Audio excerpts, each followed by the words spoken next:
آیا د کوژدن او د نکاح نه وروسته او د واده نه مخکې د هلک او د جینۍ د یو بل سره د موبایل رابطه کول جایز دي او که نه دي جایز؟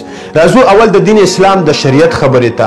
دین اسلام شریعت دا ویلي دي کله چې د هلک او د جینۍ نکاح وشوه په نکاح کې درې خبرې ضروري دي. کله چې دا درې خبرې وشوې ایجاب او قبول، مطلب د جینۍ کور والا ویل مونږ درکړه، هلک کور والا ویل مونږ قبوله کړه. دویمه خبره ده مهر مقرر شي چې په دومره مهر دغه جینۍ مونږ د هلک ته ورکړه. او دریمه خبره ده چې ګواهان وي، خلکو ته دا پته ولګي چې دغه جینۍ د هلک ته ورکړه. او دا خبرې عموما زموږ په کوژدن کې کیږي. کوژدن کې ځکه کیږي چې مونږ ځان سره د خپل کور نه مشران راونیسو، بوځو د جینۍ کور ته، نو ګواهان زموږ خلک هم شي او د جینۍ مشران هم ګواهان شي.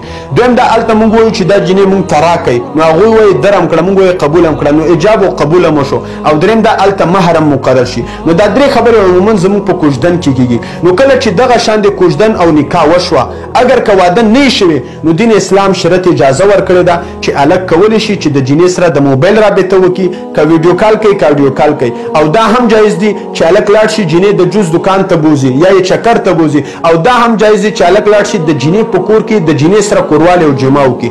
هر څه دین اسلام هلک ته اجازه ورکړې ده. په دې وجه یې ورکړې ده چې د نکاح نه بعد دا جینۍ د دې هلک ښځه شو او دغه هلک د دې جینۍ خاوند شو، او د خاوند او د ښځې په منځ کې هر څه جایز دي.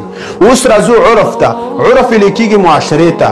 آیا په معاشره کې زموږ کم کارونه ښه ګڼل کېږي او کم بد ګڼل کېږي؟ نو کم کارونه چې معاشره بد ګڼي هغه به موږ نه کوو. اوس زموږ په معاشره کې دا خبره خلک بد ګڼي کله چې نکاح او کوژدن وشي او هلک لاړ شي د جینۍ په کور کې د جینۍ سره کوروالی جما کوي. ځکه خلک به بیا وایي چې د دې جینۍ واده نه یې شوی او بچي یې وشول او یا یې په چکرو ځان سره بوځو. نو دا دوه کارونه زموږ معاشره بد ګڼي. البته اطرافو طرف ته داسې علاقې شته چې کله کوژدن وشي نو واده نه کوي، هلک ځي د جینۍ په کور کې د جینۍ سره کوروالی کوي، بیا د جینۍ بچي هم وشي، بیا چې واده کیږي نو د جینۍ دوه درې بچي هم راوړي، نو د هغه نه بعد بیا واده کوي. اطرافو طرف ته دا خبره خلک بد نه ګڼي، خو زموږ معاشره دا کار بد ګڼي. نو باید موږ دا دوه کارونه وکړو.